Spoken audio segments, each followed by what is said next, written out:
Hariom students, स्वागत है आपका फिर स्टडी बाय लोधी सर की यूट्यूब चैनल में। दोस्तों मैं कृपाल लोधी। स्टूडेंट्स, आज हम आपको लेकर के आए हैं क्लास 10th में सोशल साइंस से जो अर्थशास्त्र है एनसीईआरटी की, इसका फर्स्ट पार्ट जिसका नाम है आर्थिक विकास की समझ। ये अर्थशास्त्र का फर्स्ट पार्ट है। इसके पहले भी दोस्तों हम राजनीति के, सत्ता की साझेदारी, संघवाद, मैथ और साइंस की वीडियो अपलोड कर चुके हैं। आप हमारी प्लेलिस्ट में जाकर के उनको देख सकते हैं। एक और अपील दोस्तों, यदि आप हमारे चैनल पर पहली बार आए हैं तो प्लीज हमारे चैनल को सब्सक्राइब कर लें, साथ में बेल आइकन पर क्लिक करें ताकि सबसे पहले नोटिफिकेशन आपको मिलता रहे। दोस्तों यदि आप हमारी हेल्प करना चाहें तो प्लीज इस वीडियो को अपने दोस्तों के साथ स्टडी ग्रुप में शेयर जरूर करें। इसका दोस्तों हमारा आर्थिक विकास की समझ का ये पार्ट फर्स्ट है। इसके बाद जितने भी प्रश्न रह गए हैं या फिर जितने भी वैकल्पिक प्रश्न, सही जोड़ियां, सत्य सत्य, एक शब्द में उत्तर वाले जो क्वेश्चन रह गए हैं, इनको हम सेकंड पार्ट में जल्दी से जल्दी लाने का प्रयास करेंगे। आज का वीडियो आपको कैसा लगेगा आप हमें कमेंट बॉक्स में जरूर लिखें। तो बगैर देर किए हुए आइए प्रारंभ करते हैं आज का टॉपिक, सामाजिक विज्ञान क्लास 10th आर्थिक विकास की समझ अध्याय 1। और ये पार्ट क्या है? फर्स्ट है। सबसे पहले इसमें स्टूडेंट्स हमें यह समझना है कि जो विकास है ये विकास क्या कहलाता है। तो आपको बताएं, यदि कभी एक शब्द में या ऑप्शन में आपसे पूछा जाता है कि विकास का क्या अर्थ है, तो आपको कहना है विकास का अर्थ है प्रगति। ठीक है। और प्रगति किसकी? केवल विकास यदि लिखा है तो हर एक चीज की प्रगति, आर्थिक प्रगति, सामाजिक प्रगति, स्वास्थ्य में प्रगति, राजनीतिक प्रगति, सांस्कृतिक प्रगति, कई प्रकार की टोटल मिला के विकास का अर्थ क्या होता है? प्रगति या किसी चीज में वृद्धि होना, अच्छी चीजों में। अब हम देख लेते हैं विकास की परिभाषा तो ये हो गई। अब हम देखते हैं दोस्तों राष्ट्रीय विकास का क्या अर्थ है। राष्ट्रीय विकास क्या कहलाता है? राष्ट्रीय विकास के बाद में देखेंगे हम आर्थिक विकास। तो पहली जो परिभाषा है राष्ट्रीय विकास, प्रति व्यक्ति आय। अब हम आपको अभी आगे बताएंगे प्रति व्यक्ति आय क्या कहलाती है। ठीक है। तो राष्ट्रीय विकास को कैसे परिभाषित करना है? प्रति व्यक्ति आय में वृद्धि और अपनी स्वयं की सामर्थ्य से अर्थव्यवस्था को बढ़ाना। प्रति व्यक्ति आय में वृद्धि भी करना और अपनी सामर्थ्य से अपने देश की अर्थव्यवस्था को बढ़ाना। कुल मिलाकर मानव का चहुमुखी विकास करना जिससे देश में प्रगति हो। ठीक है। जिससे देश में उन्नति हो या तरक्की हो या प्रगति हो, इसे हम क्या कहते हैं? राष्ट्रीय विकास। शायद आप समझ गए होंगे। तो राष्ट्रीय विकास में क्या शामिल किया जाता है? प्रति व्यक्ति आय में वृद्धि करना है, हमें अपनी स्वयं की सामर्थ्य से अर्थव्यवस्था को बढ़ाना है, कुल मिलाकर मानव का चहुमुखी विकास करना है जिससे अर्थव्यवस्था में उन्नति हो। ये क्या कहलाएगा? आपका राष्ट्रीय विकास। राष्ट्रीय विकास में इतना लिखना है।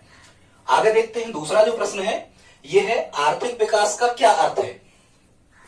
यहां ये राष्ट्रीय विकास था, यहां केवल आर्थिक विकास है। आर्थिक विकास का मतलब होता है केवल अर्थ, मतलब धन को ही बढ़ाना। तो आर्थिक विकास में ऐसे क्रियाकलापों को शामिल किया जाता है जो हमारी आर्थिक क्रियाओं में वृद्धि करते हैं या हमारे पास धन को बढ़ाते हैं, हमारी क्रय क्षमता में वृद्धि करते हैं, हम ज्यादा से ज्यादा वस्तुओं को खरीदने की क्षमता रख सकते हैं। इस प्रकार का यदि हम विकास करते हैं तो इसे आर्थिक विकास के अंतर्गत समझा जाता है। वैसे परिभाषा आप कैसे लिख सकते हो आर्थिक विकास की, देख लेते हैं। कह रहे हैं आर्थिक विकास एक ऐसी निरंतर प्रक्रिया है, मतलब ये आर्थिक विकास कभी समाप्त नहीं होता, ये लगातार चलता रहता है। आर्थिक विकास एक ऐसी निरंतर चलने वाली प्रक्रिया है जिसके अंतर्गत राष्ट्र के आर्थिक, सामाजिक व औद्योगिक विकास के सभी संभव प्रयास किए जाते हैं। ठीक है। तथा राष्ट्र में जो संसाधन है, इन संसाधनों का कैसे कुशलतम उपयोग हो सके, यह सभी संभव प्रयास किए जाते हैं। माने राष्ट्र में उपलब्ध जो संसाधन है, इन संसाधनों का कुशलतम उपयोग भी इसमें करना सिखाया जाता है। तो ये क्या कहलाता है? आर्थिक विकास। एक बार और आप देख लें, आर्थिक विकास एक निरंतर चलने वाली प्रक्रिया है जिसके अंतर्गत राष्ट्र के आर्थिक, सामाजिक व औद्योगिक विकास के सभी संभव प्रयास किए जाते हैं। मतलब मुख्यतः तो आर्थिक विकास में प्रति व्यक्ति आय और राष्ट्रीय आय में वृद्धि को ही लिया जाता है क्योंकि ये धन से संबंधित है, लेकिन ये सभी कहीं ना कहीं आर्थिक, सामाजिक और औद्योगिक विकास से जुड़े हैं। मतलब आर्थिक विकास में क्या कहना है? औद्योगिक, सामाजिक और आर्थिक विकास करने के सभी प्रयास करना तथा अपने राष्ट्र में उपलब्ध जो संसाधन है, इन संसाधनों का कुशलतम उपयोग कर लेना ही क्या कहलाता है? आर्थिक विकास। ऐसा आप इसकी परिभाषा में लिख सकते हैं।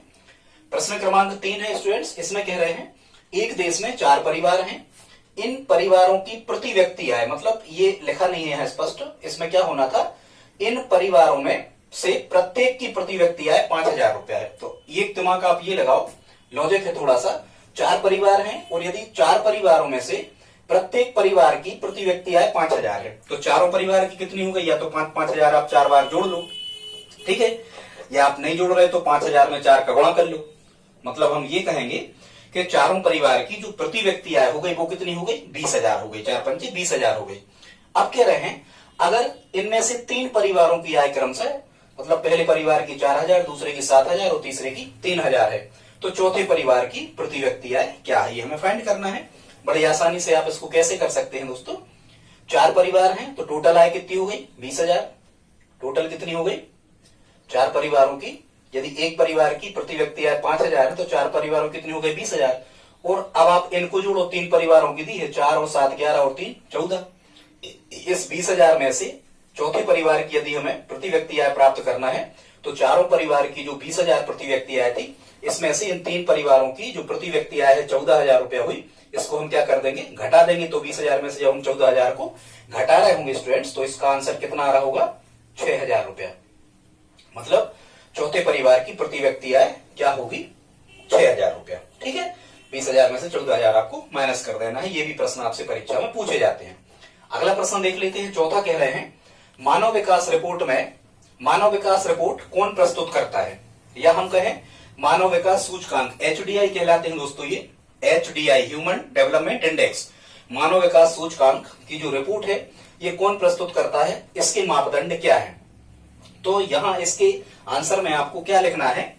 संयुक्त राष्ट्र संघ का एक संगठन है जिसका नाम है UNDP। क्या नाम है? UNDP, United Nations Development Programme. इसका फुल फॉर्म क्या होता है स्टूडेंट्स? UNDP का यूनाइटेड नेशंस डेवलपमेंट प्रोग्राम, संयुक्त राष्ट्र संघ का विकास कार्यक्रम। इसको हिंदी में क्या कहते हैं? संयुक्त राष्ट्र संघ का विकास कार्यक्रम। तो जो मानव विकास रिपोर्ट है ये कौन प्रस्तुत करता है? संयुक्त राष्ट्र संघ का विकास कार्यक्रम UNDP। फिर कह रहे इसके क्या मापदंड है, मतलब किन किन चीजों को मानव विकास रिपोर्ट बनाते समय शामिल किया जाता है, या मानव विकास सूचकांक जारी करते समय UNDP किन 3 चीजों को शामिल करता है। तो इसमें क्या देखा जाता है? इसमें 3 चीजें देखी जाती हैं। उस देश में शिक्षा का स्तर क्या है, ये देखा जाता है मानव विकास की रिपोर्ट जारी करते समय। दूसरा देखा जाता है उस देश में जो नागरिक, जो लोग रह रहे हैं, उनके स्वास्थ्य की क्या स्थिति है, मतलब ये जीवन प्रत्याशा भी आप इसकी जगह लिख सकते हो, प्रत्याशित आयु, औसत आयु, बताएंगे आगे अभी क्या कहलाती है। तो शिक्षा, स्वास्थ्य या जीवन प्रत्याशा, और तीसरे नंबर पर देखा जाता है प्रति व्यक्ति आय। अभी हम आगे बता रहा है ये क्या कहलाती है प्रति व्यक्ति आय। ठीक है, तो आई होप आप समझ गए होंगे मानव विकास रिपोर्ट कौन प्रस्तुत करता है। तो आपको कहना है UNDP, या फिर आपको हिंदी में लिखना है संयुक्त राष्ट्र संघ का विकास कार्यक्रम। और इसके मापदंड क्या है? तो मानव विकास रिपोर्ट जो बनाई जाती है वो किसी देश में, उस देश की शिक्षा का स्तर देखा जाता है, स्वास्थ्य का स्तर देखा जाता है, और प्रति व्यक्ति आय। 3 चीजों के आधार पर मानव विकास सूचकांक जारी किए जाते हैं। ठीक है, अब आप समझ गए होंगे। बहुत इंपॉर्टेंट प्रश्न स्टूडेंट्स, ये यहां से 5वां क्वेश्चन है। प्रति व्यक्ति आय, या इसी को हम औसत आय कहते हैं, ये क्या है? बहुत इंपॉर्टेंट है, आप इसे नोट कर लें, लिख लें, जैसे भी बने। प्रति व्यक्ति आय क्या है, या औसत आय क्या है? भारत में औसत आय या प्रति व्यक्ति आय कम होने के क्या कारण है, ऐसा प्रश्न यहां से आता है। तो यदि आप इस प्रति व्यक्ति आय का सूत्र याद कर लेते हो तो इसके सूत्र से ही आप प्रति व्यक्ति आय की परिभाषा बना सकते हो। ठीक है स्टूडेंट्स, आप चाहो तो इसका स्क्रीनशॉट ले सकते हो।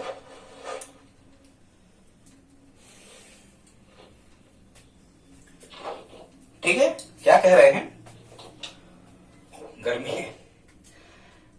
प्रति व्यक्ति आय, उसी को क्या कहते हैं? औसत आय। भारत में कम होने के क्या कारण है? तो प्रति व्यक्ति आय बराबर होता है किसी देश की कुल राष्ट्रीय आय बटे उसी देश की कुल जनसंख्या। ठीक है, ये राष्ट्रीय आय क्या कहलाती है, कैसे निकाली जाती है, बताएंगे अगली वीडियो में। आप तो अभी हाल इतना याद कर लो, ये जो राष्ट्रीय आय होती है ये एक वित्तीय वर्ष में, और भारत का एक वित्तीय वर्ष मतलब कहलाता है 1 अप्रैल से 31 मार्च के बीच में जितना भी उत्पादन हुआ है, जितना भी सेवा कार्य के दौरान लोगों ने कमाया है, इसको यदि जोड़ दिया जाए तो राष्ट्रीय आय प्राप्त हो जाती है। इसमें विदेशों ने, अपने देश से विदेशी कंपनियों ने जो आय प्राप्त की है उसे घटा दिया जाता है, और अपने देश की कंपनियों ने विदेशों से जो आय प्राप्त की है उसको जोड़ दिया जाता है राष्ट्रीय आय में। बताएंगे आगे कभी।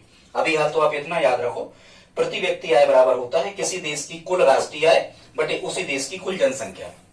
तो इसको आप प्रति व्यक्ति आय को कैसे परिभाषित कर सकते हो? आप सूत्र के आधार पर भी स्टूडेंट्स इसको परिभाषित कर सकते हो। कैसे कर सकते हो? देखो क्या लिखोगे प्रति व्यक्ति आय की परिभाषा में? शुरुआत में आप लिखोगे जब किसी देश की कुल राष्ट्रीय आय में उसी देश की कुल जनसंख्या से भाग दिया जाता है तो जो मान प्राप्त होता है उसे प्रति व्यक्ति आय कहते हैं। ये भी आप कह सकते हो, या कह सकते हो कि किसी देश की प्रति व्यक्ति आय किसी देश की कुल राष्ट्रीय आय में उसी देश की कुल जनसंख्या से भाग देकर ज्ञात की जाती है। ये भी आप लिख सकते हो, दोनों सही है।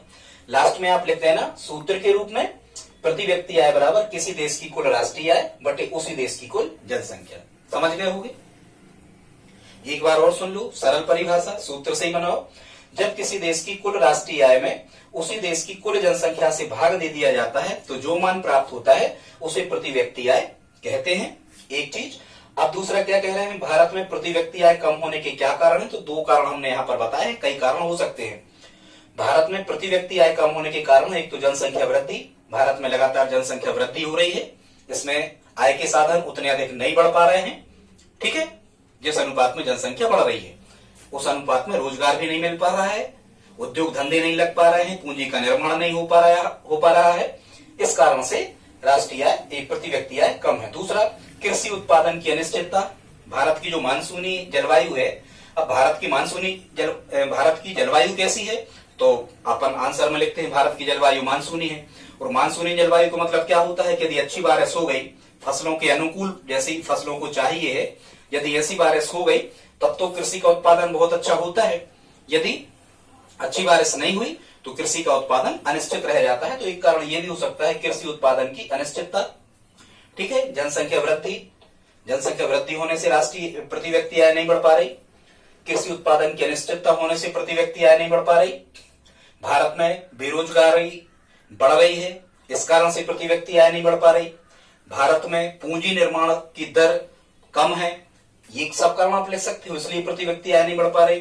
भारत में उद्योग धंधों का अभाव है, इसलिए भी प्रति व्यक्ति आय नहीं बढ़ पा रही। ठीक है, लोगों का गलत दृष्टिकोण, वो ज्यादा पढ़ लिख जाते हैं तो कोई छोटे स्तर का रोजगार वो करते नहीं है, भले बेरोजगार रहना वो पसंद करते हैं। तो ये लोगों के गलत दृष्टिकोण के कारण भी प्रति व्यक्ति आय भारत की कैसी हो रही?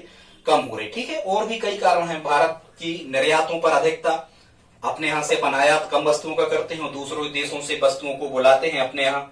तो दूसरे देशों से जब अपन वस्तुएं खरीदते हैं तो इनको भी हमें पेमेंट करना होता है उन्हीं की मुद्रा में। इस कारण से प्रति व्यक्ति आय भारत की घटती चली जा रही है। तो आई होप आप समझ गए होंगे भारत में प्रति व्यक्ति आय कम होने के क्या कारण। हमने 6-7 कारण बताए, ये सभी कारण आप लिख सकते हो। आगे देखते हैं, 6वां प्रश्न है।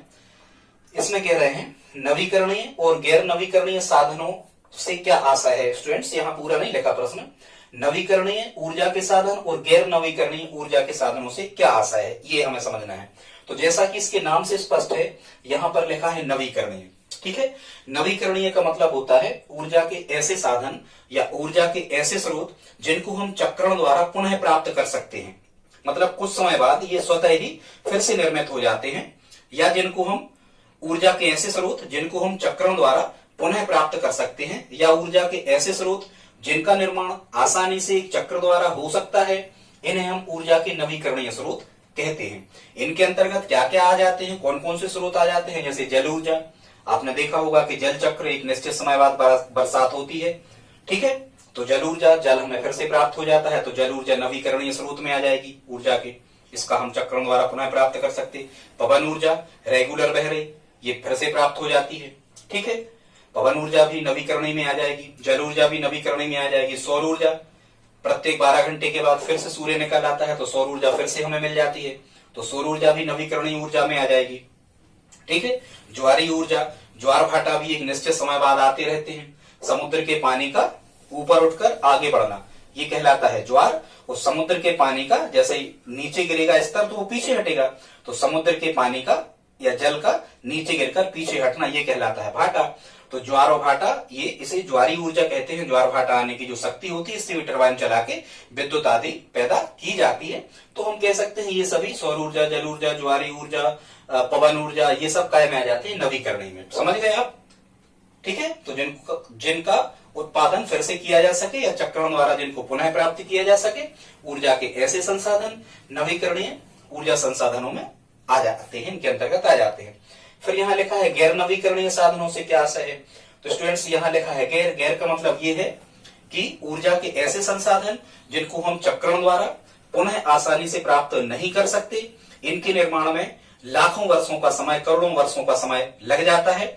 एक बार जिन ऊर्जा के संसाधनों का उपयोग करने के बाद में हम उनको चक्रण द्वारा पुनः प्राप्त नहीं कर सकते, उनके उत्पादन में लाखों करोड़ों वर्षों का समय लग जाता है। ऊर्जा के ऐसे स्रोतों को गैर नवीकरणीय स्रोतों के अंतर्गत रखा जाता है, या ऐसे स्रोतों को हम गैर नवीकरणीय स्रोत कहते हैं। समझ गए होंगे, बिल्कुल समझ गए होंगे। गैर नवीकरणीय मतलब जिनको नवीनीकृत नहीं किया जा सकता आसानी से कम समय में, इनके निर्माण में लाखों करोड़ों वर्षों का समय लगता है। ऊर्जा के ऐसे संसाधनों को गैर नवीकरणीय स्रोत कहते हैं या गैर नवीकरणीय साधन कहते हैं।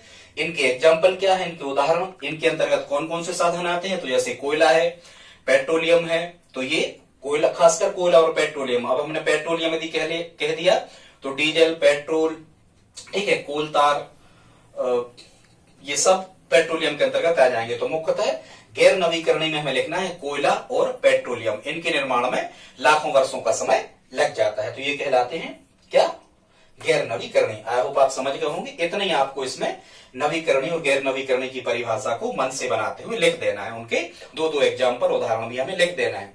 आगे देखते हैं, कह रहे हैं 7वां क्वेश्चन, यह आवश्यक नहीं है कि पैसा से सभी वस्तुएं व सेवाओं को खरीद सकते हैं, उदाहरण देकर बताइए। बिल्कुल सही है ये क्वेश्चन। यह आवश्यक नहीं है कि पैसा से सभी वस्तुओं और सेवाओं को खरीदा जा सकता है, बिल्कुल सही है। कहने का मतलब यह है कि पैसा से आप सभी वस्तुओं और सेवाओं को नहीं खरीद सकते। तो कह रहे उदाहरण देकर बताइए किन किन वस्तुओं को आप नहीं खरीद सकते पैसा से। तो देखो यहाँ किसको नहीं खरीद सकते। सबसे पहले तो प्रदूषण मुक्त वातावरण नहीं खरीद सकते आप। आपके आसपास का जो वातावरण है, भले आप कितने ही पैसे वाले बने रहो, आपके आसपास का जो वातावरण है उसको आप पैसा देकर शुद्ध नहीं कर सकते, ठीक है। तो आपके आसपास का वातावरण आप पैसों से नहीं खरीद सकते।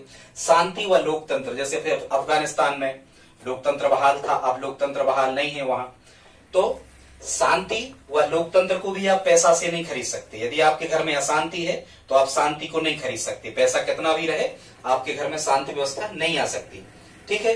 फिर कह रहे थे कि उदाहरण देकर बताइए। तो एक उदाहरण दिया गया है। उदाहरण क्या दिया गया है, इसको आप या तो 3 नंबर डाल दें, उदाहरण भी लिख दें। उदाहरण क्या है कि महाराष्ट्र की प्रति व्यक्ति आय केरल की प्रति व्यक्ति आय से अधिक है। मतलब महाराष्ट्र में जो इनकम है व्यक्ति की, पर्सनल इनकम जो है, प्रति व्यक्ति आय जो है, ये महाराष्ट्र की प्रति व्यक्ति आय केरल की प्रति व्यक्ति आय से अधिक है। इसके बाद भी केरल में साक्षरता का स्तर महाराष्ट्र के साक्षरता के स्तर से अच्छा है, उच्च है, क्योंकि केरल में लगभग 2011 की जनगणना में केरल का साक्षरता जो दर रही है वो 93% रही है। पूरे भारत में सबसे ज्यादा साक्षर या शिक्षित जो राज्य है तो वो क्या है, केरल है। तो ये उदाहरण आप इसका लिख सकते हो। क्या लिख सकते हो कि महाराष्ट्र की प्रति व्यक्ति आय तो अधिक है, मतलब ये लोग चाहे तो हर चीज खरीद लें, लेकिन ये साक्षरता दर या साक्षरता का स्तर नहीं खरीद पाए। वो प्रति व्यक्ति आय महाराष्ट्र की अधिक होने के बाद भी महाराष्ट्र की साक्षरता दर या साक्षरता का स्तर केरल से न्यून है या कम है। तो ये एग्जाम्पल हमें लिख देना है, ठीक है। स्टूडेंट्स, इनको मन से ही बना के लिखा जाता है, बस आप समझते चलें। जल्दी जल्दी कम टाइम में हम आपको समझा रहे हैं। इसके बाद देखते हैं स्टूडेंट्स, अगला 8वां क्वेश्चन है, जन्म के समय संभावित आयु, औसत आयु या जीवन प्रत्याशा क्या कहलाती है। देखो इसके 3 नाम हैं। उसे ही हम कहते हैं क्या, संभावित आयु, उसे ही हम कहते हैं औसत आयु, और उसे ही हम कहते हैं जीवन प्रत्याशा। ये 3 नाम स्टूडेंट्स एक ही हैं। तो हालांकि ये औसत आयु कहलाती है। जैसे मान के चलो एक एग्जांपल हम बताएं आपको औसत आयु निकाल के। आप मान के चलो कि एक बच्चे ने जन्म लिया, तो और जन्म लेने के बाद में उसकी डेथ तुरंत हो गई, मतलब उसकी आयु कितनी हो गई, 0 वर्ष, ठीक है। फिर एक व्यक्ति की जो मृत्यु हुई ये 60 वर्ष के बाद हुई, तो उसकी उम्र हो गई 60 वर्ष। और एक व्यक्ति की जो मृत्यु हुई ये 180 वर्ष तक मान के चलो इतना जीवित रहा हो। अब ये हमने 3 व्यक्तियों को लिया है। यदि इन 3 व्यक्तियों की आयु को जोड़ के औसत ही तो हम निकाल रहे, तो जितने औसत का फार्मूला क्या होता है, आंकड़ों का योग बटे आंकड़ों की संख्या। यदि हम इन तीनों को जोड़ के 3 का भाग करें, चलो इसकी 120 रख लो, इतना हो नहीं सकता, तो 120 और 60 को हम जोड़ें तो कितना आ जाएगा यहाँ 180, और 3 का जब हम भाग करेंगे तो 3 से जब 180 भाग करेंगे तो कितना निकल के आएगा 60 वर्ष। कितना 60 ईयर। तो ये जो 60 ईयर निकली है ये निकल के आ गई औसत आयु। तो ये औसत आयु देश की भी निकल सकती, राज्य की भी, एशिया की, वर्ल्ड की, सबकी। खैर हम उससे मतलब नहीं है, हमें तो क्या बताना है कि औसत आयु क्या कहलाती है, यही जीवन प्रत्याशा कहलाती है। अब हम इसको परिभाषा के रूप में आपको समझा रहे हैं कि आपको कैसा लिखना है। तो संभावित आयु, औसत आयु या जीवन प्रत्याशा क्या कहलाती है। एक चीज और ध्यान रखना, 2017 में जो भारत की जीवन प्रत्याशा है ये कितनी निकाली गई है, 69 वर्ष, 69 वर्ष। मतलब औसतन भारत के जो व्यक्ति हैं ये 69 वर्ष जीवित रहते हैं। हालांकि महिलाओं की जीवन प्रत्याशा ज्यादा होती है और पुरुषों की जीवन प्रत्याशा कम होती है भारत में। ठीक है, डाटा ऐसे हमें मिलते हैं। महिलाएं पुरुषों की अपेक्षा ज्यादा समय तक जीवित रहती हैं, इसको हम ऐसा भी कह सकते हैं। तो इसकी परिभाषा में आप क्या लिखोगे, जन्म के समय संभावित आयु। तो जन्म के समय संभावित आयु का मतलब ये होता है कि जब कोई बच्चा जन्म लेता है तो यह आशा की जाती है कि वह व्यक्ति या वह बच्चा कितनी उम्र तक जीवित रहेगा। यही आशा की जाने वाली जो आयु होती है वही संभावित आयु, औसत आयु या जीवन प्रत्याशा कहलाती है। आई होप आप समझ गए होंगे, नहीं समझे तो फिर से सुन लो। किसी देश में जब कोई बच्चा जन्म लेता है तो यह आशा की जाती है कि यह बच्चा लगभग कितने वर्ष तक जीवित रहेगा। यही आशा की जाने वाली जो आयु होती है वो उस देश की जीवन प्रत्याशा, संभावित आयु या औसत आयु कहलाती है। या फिर ये परिभाषा भी लिख सकते हो आप, दूसरी परिभाषा ये भी लिख सकते हो कि किसी देश में रहने वाले व्यक्तियों की औसत आयु को ही जीवन प्रत्याशा या संभावित आयु कहते हैं। ऐसा भी आप लिख सकते हो। ठीक है स्टूडेंट्स, आई होप आप समझ गए होंगे। आगे देखते हैं, 9वां प्रश्न है, विकास क्या क्या वादा करता है। ठीक है, तो मुख्यतः विकास का कई प्रकार के वादे करता है, लेकिन आपकी पुस्तक में जो दिए गए हैं वो 3 प्रकार के वादे दिए गए हैं। पहला तो क्या है इसमें कि भूमिहीन ग्रामीण मजदूर की सोच, मतलब वो ये कह रहे हैं कि विकास के प्रति अलग अलग लोगों की अलग अलग सोच होती है। विकास के प्रति अलग अलग लोगों की मानसिकता अलग अलग होती है। ठीक है, कैसे होती है, एक भूमिहीन ग्रामीण जो मजदूर है इसकी सोच अलग होती है। एक पढ़ा लिखा व्यक्ति है इसके लिए विकास अलग होता है। एक अनपढ़ व्यक्ति है उसके लिए विकास अलग होता है। एक ट्रक ड्राइवर है उसके लिए विकास अलग होता है। एक उद्योगपति है उसके लिए विकास अलग होता है। ठीक है, सबके लिए विकास की सोच कैसी होती है, अलग अलग होती है। तो अपनी पुस्तक में कुछ एग्जाम्पल दिए गए हैं, उनको हमने यहाँ बताया है। भूमिहीन ग्रामीण मजदूर की सोच क्या होती है विकास के प्रति, तो आप खुद से लगा सकते हो। मजदूरी दर मतलब प्रतिदिन का रेट उसे ज्यादा मिले। ठीक है, इसके लिए भूमिहीन ग्रामीण मजदूर के लिए अच्छा भोजन मिले। वहीं गांव के आसपास में जो भूमिहीन ग्रामीण मजदूर है इसके बच्चों के लिए शिक्षा की व्यवस्था हो, इसके बच्चों के लिए स्वास्थ्य की व्यवस्था हो। ठीक है, इसके लिए खाद्यान्न में कोई समस्या उत्पन्न न आए, खाने की व्यवस्था बड़ी अच्छी से कर सके, बच्चों की शिक्षा स्वास्थ्य की व्यवस्थाएं यदि ये अच्छे से कर सके तो भूमिहीन ग्रामीण जो मजदूर होगा वो समझेगा कि हमारा विकास हो रहा है, इस टाइप से। दूसरा क्या होता है, यहाँ लिखा है जब बारिश होती है तो गांव के लोग और शहर के लोगों का अलग अलग सोच होती है। कैसे, मतलब वो ये कह रहे हैं कि ऐसा भी कई बार होता है कि एक व्यक्ति का तो विकास हो रहा होता है, लेकिन इसी कंडीशन में ऐसा भी हो सकता है विकास के दौरान कि दूसरे व्यक्ति का विनाश भी हो रहा होता है। मतलब एक व्यक्ति फायदे में या लाभ पा रहा होता है और दूसरा व्यक्ति हानि उठा रहा होता है। कैसे, एक एग्जाम्पल यहाँ बताया गया है कि जब बरसात के दिनों में बारिश होती है तो गांव के लोग तो प्रसन्न होते हैं क्योंकि वो फसलों को बोए हुए हैं, उनके लिए सिंचाई की आवश्यकता है। बरसात में अधिकांशतः ऐसी फसलें बोई जाती हैं कि जिनकी पैदावार होने के लिए ज्यादा पानी की आवश्यकता होती है। तो यदि बारिश हो रही होती है तो गांव के लोग बहुत प्रसन्न होते हैं। ठीक है, क्योंकि उनकी सिंचाई पूरी हो रही होती है, फसलों का उत्पादन अच्छा होगा। लेकिन वहीं बारिश होने के दौरान जो शहरी लोग होते हैं, जो ऑफिस में वर्क कर रहे हैं, जो फैक्ट्रियों में वर्क कर रहे हैं या जो व्यवसाय कर रहे हैं, यदि बहुत ज्यादा बारिश होती है तो ये यहाँ की जो व्यवस्था है वो फेल हो जाती है। इनके उद्योग बंद हो जाते हैं, इनके धंधे बंद हो जाते हैं, बारिश होने से बाढ़ आ जाती है, आवागमन प्रतिबाधित होता है, इस प्रकार से।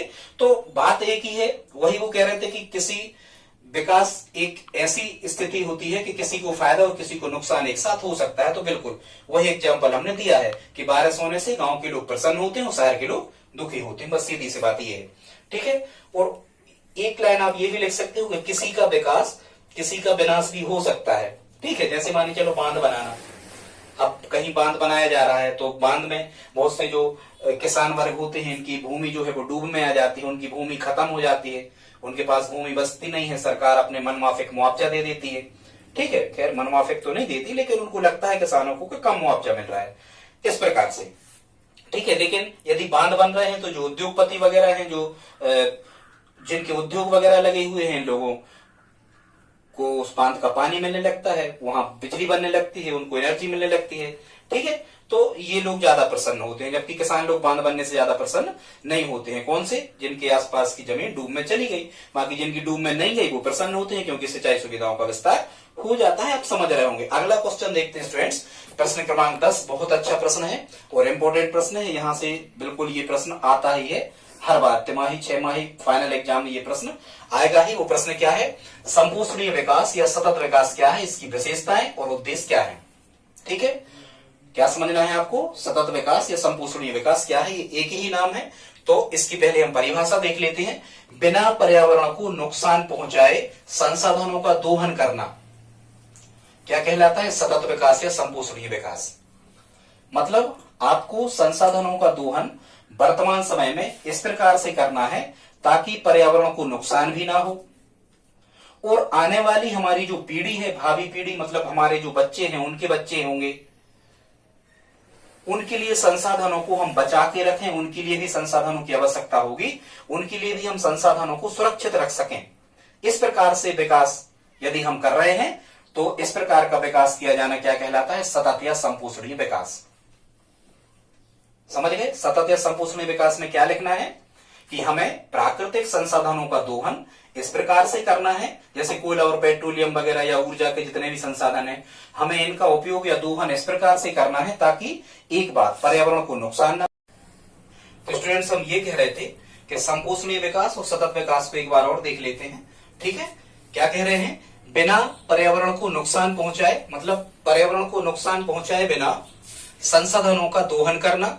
और इसमें इस चीज का और ध्यान रखा जाता है कि इसमें वर्तमान पीढ़ी की आवश्यकताओं को पूरा करते हुए भावी पीढ़ियों की आवश्यकताओं व हितों को ध्यान में रखना होता है। एक चीज आप समझ जाओ कि सतत विकास का अर्थ ये होता है कि वर्तमान की जो पीढ़ी है, हमारी जो पीढ़ी है, हम संसाधनों का इस प्रकार से कुशलतम उपयोग करें ताकि पर्यावरण को नुकसान भी ना हो, हम अपनी जरूरतों को पूरा कर सके और आने वाली जो भविष्य की पीढ़ियां हैं, हमारे बच्चे होंगे, उनके बच्चे के बच्चे होंगे, उनके लिए भी संसाधनों को हम सुरक्षित रखें ताकि उनके लिए भी संसाधनों की पूर्ति हो सके। तो ये कहलाता है स्टूडेंट्स क्या? सतत और संपोषणीय विकास। ठीक है, आई होप आप समझ गए होंगे सतत और संपोषणीय विकास का क्या अर्थ है, यही आपको लिखना है। ठीक है, फिर हम देखते हैं सतत या संपोषणीय विकास की विशेषताएं क्या है। बहुत इंपॉर्टेंट प्रश्न है, आप चाहें तो पेन कापी उठा करके बैठ जाएं और इनको नोट करते जाएं। तो संपोषणीय विकास की विशेषताएं क्या है? संपोषणीय विकास करते समय या सतत विकास करते समय इस प्रकार की योजनाओं को बनाना आवश्यक है ताकि निर्धनों की संख्या में वृद्धि ना हो। ठीक है, धनिकों की संख्या जरूर बढ़ती जाए, धनी लोग बढ़ते जाएं, उनकी प्रति व्यक्ति आय, देश की राष्ट्रीय आय में वृद्धि हो जाए, लेकिन निर्धनों की संख्या में वृद्धि ना हो, गरीबी ना बढ़े। आय के वितरण में कमी ना आए, मतलब आय जो है वो सभी के लिए समान रूप से रहे, सभी आय को प्राप्त करें, सभी की आय में वृद्धि हो, किसी की भी आय में कमी ना हो। ये सतत विकास की विशेषता है। वर्तमान पीढ़ी की आवश्यकताओं की पूर्ति करते हुए भावी पीढ़ी की आवश्यकताओं की पूर्ति भी हो सके, ये भी हमें ध्यान में रखना होता है। एक विशेषता ये है, देश का संसाधन आधार निरंतर बना रहे, मतलब देश में जो संसाधन है उनका आधार निरंतर बना रहे, मतलब संसाधनों की कमी देश में ना हो पाए, इसका भी हमें ध्यान रखना होता है। एक विशेषता ये भी है। और एक विशेषता है पर्यावरणीय कारकों को नुकसान ना हो, मतलब जो भी हमारा पर्यावरण है इसको क्षति ना पहुंचे, पर्यावरण को नुकसान ना पहुंचे, पर्यावरण में स्थिरता बनी रहे। तो ये क्या हो गई स्टूडेंट्स? ये हो गई संपोषणीय या सतत विकास की विशेषताएं। स्टूडेंट्स, आगे देखते हैं, अगला हमारा इसमें विशेषताएं हो गई। अब क्या था? सतत या संपोषणीय विकास के उद्देश्य क्या है, हमें ये सतत या संपोषणीय विकास क्यों करना चाहिए, इसके उद्देश्य क्या है? तो इसका प्रथम उद्देश्य है आर्थिक क्रियाकलापों में या आर्थिक क्रियाकलापों के द्वारा शुद्ध आय को बढ़ाना, मतलब आर्थिक क्रियाकलाप तो हम करें लेकिन हमारी जो शुद्ध आय है भारत देश के नागरिकों की, इस शुद्ध आय में वृद्धि हो। शुद्ध आय मतलब खर्च काट के जो बचा हुआ पैसा है, पूंजी निर्माण की दर कह सकते हैं, शुद्ध आय में वृद्धि हो। दूसरा इसका उद्देश्य क्या है, उत्पादक परिसंपत्तियां। अब उत्पादक परिसंपत्तियां क्या कहलाती हैं, ये 3 प्रकार की होती हैं, भौतिक परिसंपत्तियां, मानवीय और पर्यावरणिक। ठीक है, तो इनको हम कैसा रख सकें, इनको संरक्षित रख सकें, इनको नुकसान ना पहुंचे, निर्धनों की मूलभूत आवश्यकताओं को पूरा करने का लगातार प्रयत्न करते रहे। मतलब सतत विकास वही होगा कि निर्धनता ना बढ़े, बेरोजगारी ना बढ़े, लोगों को रोजगार मिले और आर्थिक विकास और समस्त प्रकार का जो उनका विकास है वो होता रहे। ठीक है, तो ये क्या हो गए, उसके उद्देश्य हो गए। अब 11वां प्रश्न देखते हैं, इसमें कह रहे हैं उन तथ्यों को बताइए जिन पर जीवन स्तर निर्भर है। क्या कह रहे हैं, उन तथ्यों को बताइए जिन पर जीवन स्तर निर्भर है। तो हमारा जो जीवन स्तर है ये किन किन कारकों पर निर्भर करता है, ये हमें बताना है। तो पहला है धन व भौतिक वस्तुएं। यदि हमारा जीवन स्तर उच्च होगा तो कब हमारा जीवन स्तर उच्च होगा, जब हमारे पास धन होगा। भौतिक वस्तुएं मतलब वही car, TV, radio, fridge, refrigerator जो भी है ये भौतिक वस्तुएं कहलाती हैं। ठीक है, मोटरसाइकिल वगैरह, मकान, ये भौतिक वस्तुएं कहलाती हैं। तो जीवन स्तर हमारा काय पर निर्भर है, धन व भौतिक वस्तुओं पर। सीखने के अवसर, यदि हमें सीखने के उचित अवसर मिलते हैं, सीखने के अच्छे अवसर मिलते हैं, तो हम कह सकते हैं हमारा जीवन स्तर उच्च है। औसत आयु भी एक फैक्ट है। औसत आयु मतलब वही हमने आपको बताया था, प्रत्याशित आयु। औसत आयु, जीवन प्रत्याशा ज्यादा होना चाहिए, मतलब औसतन व्यक्ति किसी राष्ट्र के कैसे यदि ज्यादा समय तक जीवित रहते हैं, उनकी औसत आयु ज्यादा है, तो हम कहेंगे उनका जीवन स्तर उच्च है। स्वास्थ्य स्तर उच्च होना चाहिए, बीमारियां आपको ज्यादा ना लगे, बीमारियों से व्यक्ति घिरे हुए ना हो, तो हम कह सकते हैं जीवन स्तर उच्च है। सुरक्षित पर्यावरण व वातावरण, हमारे आसपास का जो माहौल है ये अपराध से मुक्त होना चाहिए। ठीक है, वातावरण स्वच्छ होना चाहिए, शुद्ध ऑक्सीजन वगैरह हमें मिले, बराबर ताप मिले, शुद्ध हवा मिले। ये सुरक्षित पर्यावरण वातावरण यदि अच्छा रहेगा तो हमारा जीवन स्तर उच्च होगा। परिवार में व्यक्तिगत सम्मान की स्थिति, हम जिस परिवार में रह रहे हैं उस परिवार में हमारा सम्मान किया जाना चाहिए, हमारी इच्छाओं, हमारी जरूरतों को ध्यान में रखने वाले होना चाहिए, ऐसा हमारा परिवार होना चाहिए, तो हम कहेंगे हमारा जीवन स्तर उच्च है। परिवार के सदस्य, मित्र व रिश्तेदारों में हमारे अच्छे आपसी संबंध हो, तो हम कह सकते हैं हमारा जीवन स्तर उच्च है। और बहुत से कारक है इसमें, शिक्षा का स्तर उच्च होना चाहिए, प्रति व्यक्ति आय उच्च होना चाहिए। ठीक है, राष्ट्रीय आय उस देश की अधिक होना चाहिए, संसाधनों का उस देश में कुशलतम उपयोग यदि हो रहा है तो हम कहेंगे कि हमारा जीवन स्तर उच्च होगा। तो हम अपना जीवन स्तर उच्च स्तर का कैसे बना सकते हैं, हम अपने रहन सहन सुख सुविधाओं में कैसे वृद्धि रख सकते हैं, यही कहलाता है कि उन तथ्यों को बताइए जिन पर जीवन स्तर निर्भर है। तो यही आप लिख सकते हो। ठीक है, आई होप आप समझ गए होंगे। अगला देखते हैं 12वां जो क्वेश्चन स्टूडेंट्स, इसमें कह रहे हैं आय के अतिरिक्त ऐसे 3 अंश या 3 कारक क्या हैं जो हमारे जीवन स्तर के लिए महत्वपूर्ण है। मतलब आय के अलावा और क्या देखा जाता है कि हमारा जिससे जीवन स्तर तय होता है कि हम हमारे जीवन को कैसे जी रहे हैं, बहुत ज्यादा हम सुखी हैं या सामान्य स्थिति है या बहुत ज्यादा दुखी हैं, हमारा जीवन स्तर निम्न है। तो क्या क्या चीजें देखी जाती है आय के अतिरिक्त। पहली चीज देखी जाती है शिशु मृत्यु दर। क्या देखा जाता है, शिशु मृत्यु दर। तो ये शिशु मृत्यु दर, एक तो आप इस प्रश्न में भी इन चीजों को याद रखें, दूसरी आपसे शिशु मृत्यु दर, साक्षरता दर और निवल उपस्थिति अनुपात अलग से भी पूछे जा सकते हैं, इनको आप याद कर लें। ठीक है, तो शिशु मृत्यु दर क्या कहलाता है, किसी वर्ष पैदा हुए 1000 जीवित बच्चों में से 1 वर्ष की आयु से पहले मर जाने वाले बच्चों की संख्या का अनुपात।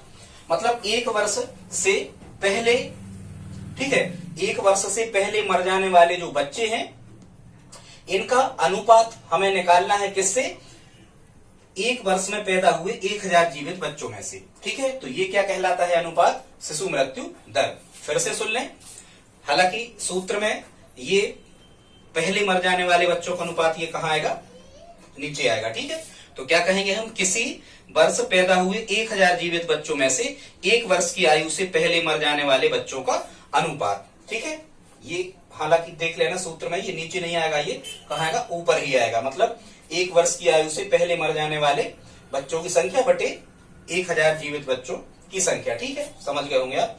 फिर है साक्षरता दर। क्या कहलाती है, साक्षरता दर को देखा जाता है, साक्षरता दर कहलाती है 7 वर्ष और उससे अधिक आयु के लोगों में साक्षर जनसंख्या का अनुपात।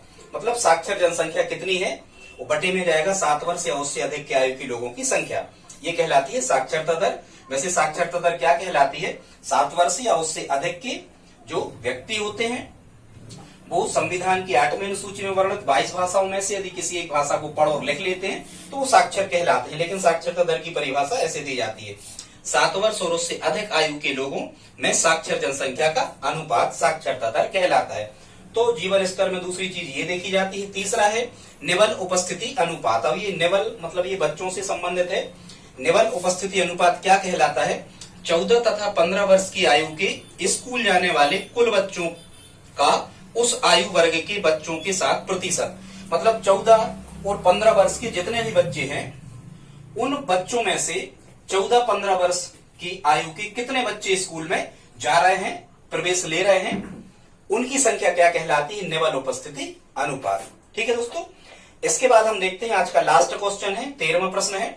इसके बाद स्टूडेंट्स हम इसका सेकंड पार्ट भी लाएंगे जिसमें हम आपको सही जोड़ियां, सत्ता रिक्त स्थान, ये सब चीजें बताएंगे। कुछ प्रश्न रह भी गए हैं, उनको भी हम, धारणीय विकास रह गया है उसको भी हम लाएंगे, इंपॉर्टेंट फैक्ट है एक क्वेश्चन का।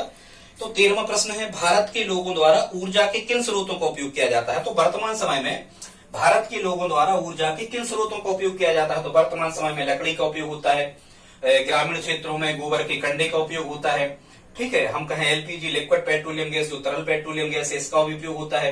ईंधन के रूप में बायोगैस का भी उपयोग होता है ईंधन के रूप में।